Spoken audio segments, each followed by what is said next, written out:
The service is primarily concerned with medical equipment lifecycle management, and that spans everything all the way through from the selection of appropriate devices to meet the requirements of the clinical users, through to the safe maintenance of the equipment through its life cycle, and then planning for replacement.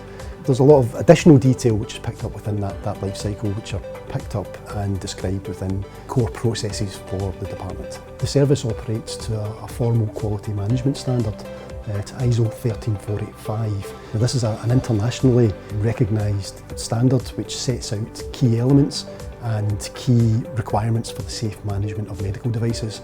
It applies not only to services like ours, where we're looking after the equipment in use, but the same standard applies to medical device manufacture. All these devices here, all the companies who manufacture the equipment, they will be operating to precisely the same standard, which allows our processes to essentially marry together to ensure maximum safety. We aggressively pursue standardization of equipment. It maximises users' familiarity with the equipment, which means that the user going from one clinical area to another, when presented with, let's say for instance, a patient monitor, will already have that experience from their primary working area. For instance, the patient monitors which are used within our PACU area are identical to those used within theatre, which are identical to those used within critical care, ICU, HDU. And even when we follow the patient journey further downstream into the ward areas, you'll find that the monitors which are used there are again identical. From a user's point of view, yes, that increases familiarity with the device itself, but it also reduces the overheads associated with training of the devices. We have a number of senior specialist clinical engineers who tend to be the lead specialists for some of our more complex specialities, so for instance anaesthesia, perfusion, patient monitoring and so on. Those specialists have a degree of ongoing management of the individual products under their control. We then have a tier of specialist clinical engineers who are more generalists, and they're expected to have a relatively high level of knowledge of the function and ongoing maintenance of the full range of products which we have across site. I myself, part of the laser specialist team, I'm currently the lead on that, assisted by Martin, and a lot of the work I do ensures that I'm following government guidelines when it comes to laser safety protocol and ensuring that theatres are safe. Basically, I ensure that the hospital is covered and that staff within the hospital are using the device safely and that we've got proper safety measures. Main responsibilities within my role is ensuring that the downtime of medical devices is kept to a minimum. Although we are not directly linked to patient outcomes, the work that we do directly impacts patient outcomes. For example, if an ECG machine was to break down,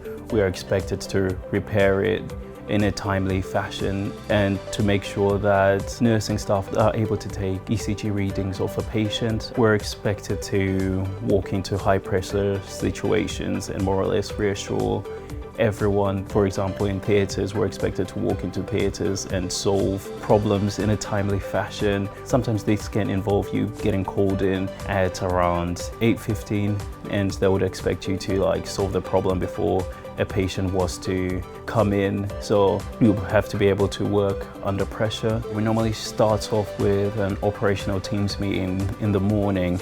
That's where we more or less set the agenda for the day, and if there are any upcoming projects or any ongoing projects, we give a brief update so that everybody is well informed of what's going on. However, when it comes to the day-to-day running of things, every day is different. We've got 4,000 different types of equipment, so you're gonna encounter lots of different problems and which are gonna challenge you in various different ways, and you're gonna be thrown in loads of different situations, which keeps things exciting. We use asset management software Equip, and that keeps track of all the medical devices we've currently got in circulation within the hospital and what locations the devices are currently based in. We are also involved in the quality improvement of said medical devices, and we also look at policies within our own department to ensure that we're able to provide the best service for staff around the hospital. Since COVID came about, we've had to review our decontamination procedures, and we've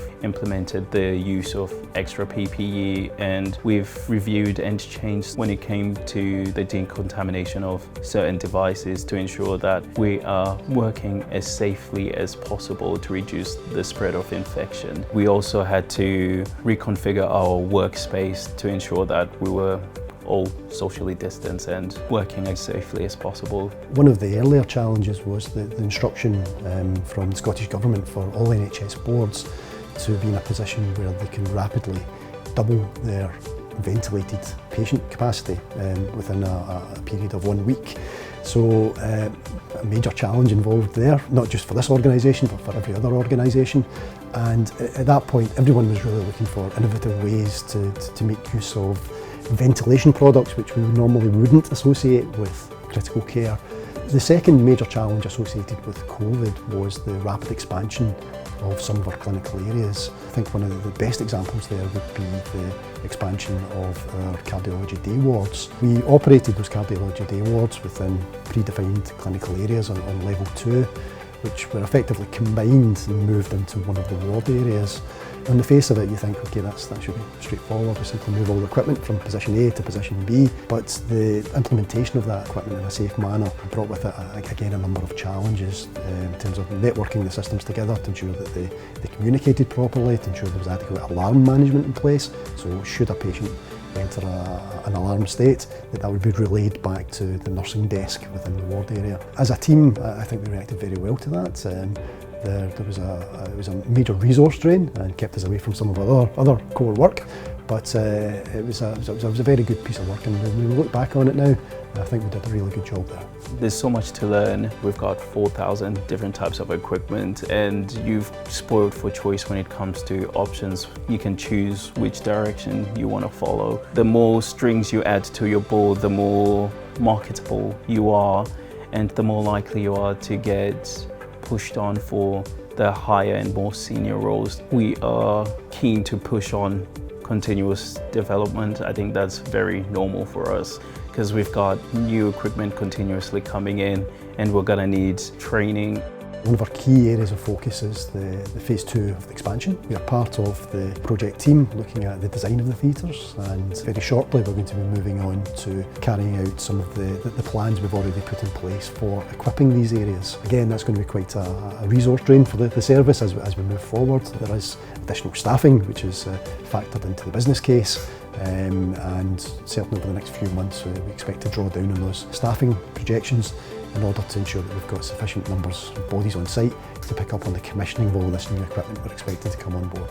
Every day is different. You're thrown into various different types of situations which challenge yourself, and whenever you experience challenges, that's an opportunity for personal growth, and you're always learning something new.